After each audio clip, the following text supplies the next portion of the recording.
আমি সুস্মিতা। আজকের একটি নতুন ব্লগে সবাইকে অনেক স্বাগত। যে যেখান থেকে ভিডিওটি দেখছো, আশা করছি সবাই খুব ভালো আর সুস্থ রয়েছো। আমরাও কিন্তু ভীষণ ভালো আছি। আজকে হচ্ছে সেই দিনটি, যে দিনটির জন্য আমরা অনেক দিন ধরে অপেক্ষা করছিলাম। আমার হয়তো চোখ মুখ দেখে বুঝতেই পারছো যে আমি আজ কতটা খুশি আর কতটা আনন্দে আছি, কেননা দীর্ঘ 1.5 বছর পর আজ আমরা বাড়ি ফিরছি। যেহেতু মর্নিংয়ে আমাদের ফ্লাইটটা ছিল, তো ভোর থেকে উঠেই একদম রেডি হয়ে গেছি। এখন কিন্তু ঘড়ি কাটায় বাজে ওই 6:45 মতো। আর জানো তো, যেহেতু কালকে রাত্রেবেলা আমরা ঢুকেছিলাম, তো বাইরের দৃশ্যটা না তোমাদের সঙ্গে শেয়ার করতে পারিনি। তো আমরা তো ছিলাম ওই 10 তলায়, তো সেখান থেকে বাইরের দৃশ্য দেখেছো তো কতটা সুন্দর লাগে। আর যাই হোক, এখন একদম রেডি হয়ে চলে এসেছি ব্রেকফাস্ট করতে। তো আমাদের না ওই হোটেলে সকালে যে ব্রেকফাস্টটা ওটা কিন্তু ইনক্লুড ছিল। তো তার জন্যই ভাবলাম একদম ব্রেকফাস্ট করে এখান থেকেই বেরিয়ে যাব, আর রুমে ঢুকবো না। তো চলো আগে দেখে নিই এই জাপানিজ হোটেলে ব্রেকফাস্টে কী কী ছিল।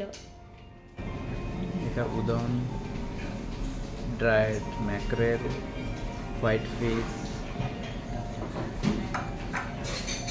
কেমন লাগছে খেতে? ভালো লাগছে? তা কি বলো। আর এইসব ছাড়াও ব্রেকফাস্টের মেনুতে কিন্তু আরও অনেক কিছুই ছিল। এর মধ্যে যেগুলো কখনো ট্রাই করা হয়নি, আর এমন কিছু রয়েছে যেগুলো কখনো ট্রাই করতেও চায় না। যেমন ধরো এই যে বিফ বা পর্কের যে রেসিপিগুলো রয়েছে, এছাড়া সুশি তো কখনো খাইনি বলে সেটা নিলাম না। তাই সকালের ব্রেকফাস্টে বেসিক্যালি আমি নিয়েছি একটু পটেটো ফ্রাই, আর বেশি করে একটু স্যালাড নিয়েছি। তো এর মধ্যে একটু স্যালাড ড্রেসিংও ছিল, যার জন্য খেতে আরও ভীষণ ইয়াম্মি ছিল। আর ও তো নিয়েছে 2 রকমের ফিশ, উদন থেকে শুরু করে আরও অনেক কিছুই। তো চলো এখন পেট ভর্তি করে সকলেই হালকা ফুলকা ব্রেকফাস্টটা তাড়াতাড়ি করে নেওয়া যাক। আর এই তো ব্রেকফাস্ট হয়ে যাওয়ার পর আমরা এখানে লাইনে দাঁড়িয়ে গেছি। কেন বলো তো, এই যে হোটেল থেকে এয়ারপোর্ট পর্যন্ত এখানে ফ্রি বাস অ্যাভেলেবেল রয়েছে। তো এখন সবাই আমরা বাসে উঠে পড়ব। তো যেহেতু আমাদের কাছে কোনো ব্যাগ ছিল না, তো ব্যাগ রাখার কোনো প্রয়োজন নেই। তো আমরা গিয়ে একদম সিটে বসে যাব।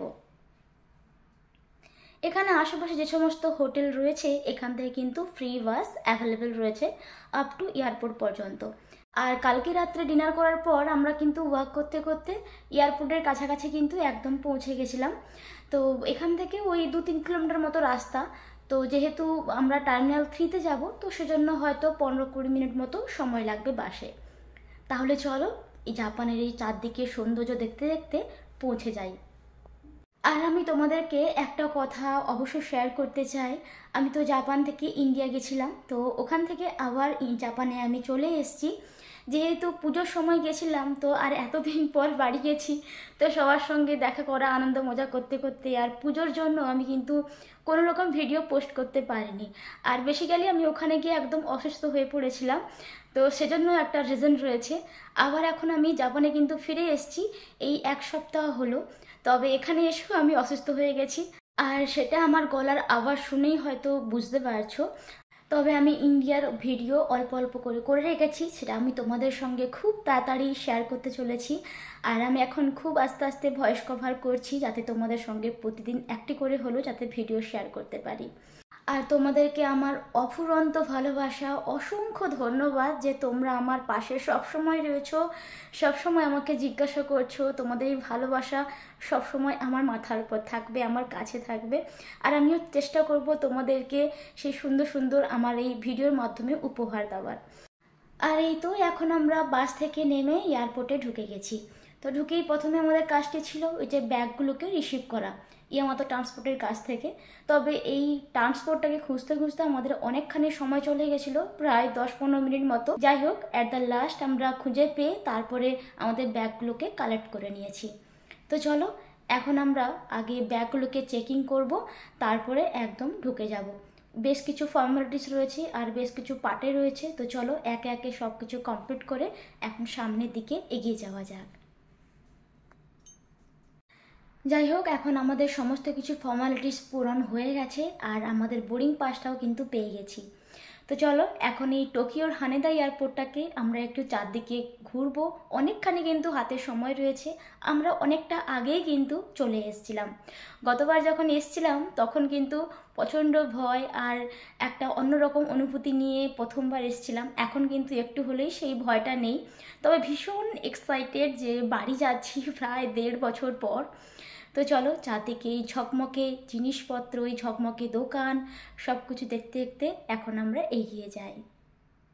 তবে জানো তো, এতটা আনন্দের মাঝখানেও আমাদের কিন্তু একটু কষ্ট হয়েছিল যে এতদিন পর বাড়ি যাওয়ার পরেও আমরা কিন্তু বাড়ি যেতে পারবো না, যেহেতু সঙ্গে একটা সিমের প্রবলেম রয়েছে। তো তার জন্য আমাদের ফ্ল্যাটে কিন্তু আমাদের যেতেই হবে।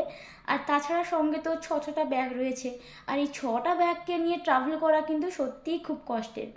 তো এই জন্যই হচ্ছে আমাদের ফ্ল্যাটে যেতে হবে, এই হচ্ছে ব্যাপার। তো যাই হোক, তার আগে চলো যাই এই টোকিওর হানেদা এয়ারপোর্টের ভেতরে একটি টোকিও সোভেনিয়র শপ রয়েছে, যেখান থেকে আমরা একটি বেনানা কেক নিয়েছি, যেটা এখানে নাকি খুবই ফেমাস রয়েছে।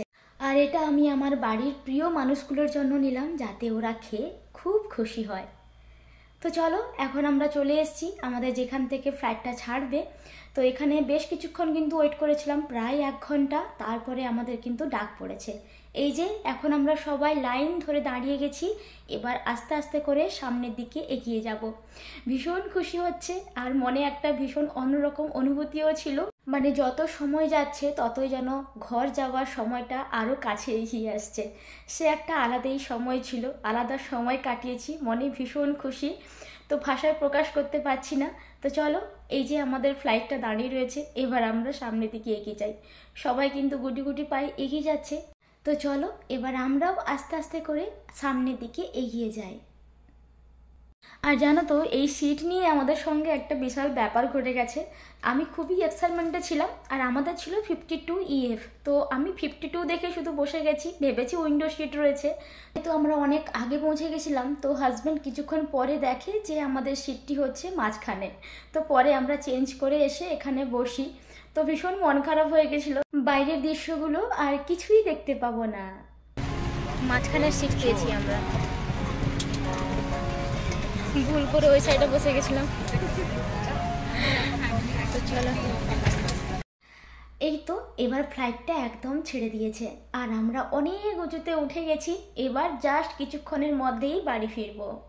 তো চলো, এবার এখন একটু ভালোভাবে বসি।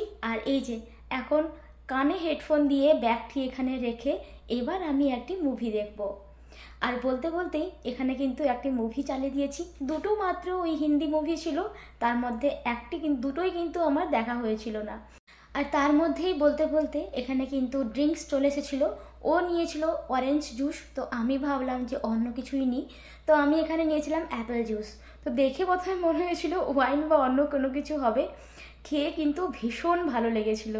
তবে এই অ্যাপেল জুসটি অরেঞ্জ থেকে কিন্তু খেতে ভীষণ ভালো ছিল। যাই হোক, এই যে অ্যাপেল জুসটি খেতে খেতে আমার একটা মুভি কিন্তু প্রায় শেষ হয়ে গেছে। আচ্ছা, তোমরা কি বলতে পারবে যে এই মুভিটার নাম কি? তবে সত্যি বলতে এই পুরো 8 ঘন্টা জার্নির মধ্যে এই সারাক্ষণ মুভি আর এই খাওয়া দাওয়া করতে কিন্তু সময়টা কাটাতেই হয়েছে, আর একটু সঙ্গে ঘুম। তো এইসব দেখতে দেখতে করতে করতে দুপুরের খাওয়া দাওয়া কিন্তু চলেই এসেছিল।